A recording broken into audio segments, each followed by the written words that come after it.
ভাই হাসিনা কেমন মানুষ? নষ্ট হয়ে গেছে। আওয়ামী লীগের এত দায়িত্ব নিয়েছেন কিসের জন্য? শেখ হাসিনাকে হত্যা করার জন্য। তাহলে তো আপনার ক্ষমতা থাকবে না। আর রাজনীতি করব না। কাদের ভাই, জয় তো আওয়ামী লীগের নেতৃত্ব দিবেন, আপনার মতামত কি? তার নেতৃত্ব বাংলাদেশের জনগণ কোনো দিনও পছন্দ করবে না, ঘৃণা করবে।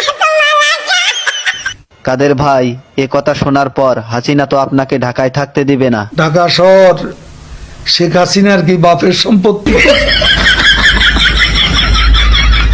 কাদের ভাই, আওয়ামী লীগ কেমন দল? এরা খুনি। আপনার কাছে শহীদ জিয়া কেমন ছিলেন? সে মহানায়ক, মহাবীর। আপনার দৃষ্টিতে মৌলানা নিজামী কেমন মানুষ ছিলেন? এত সৎ মানুষ রাজনীতিতে এমন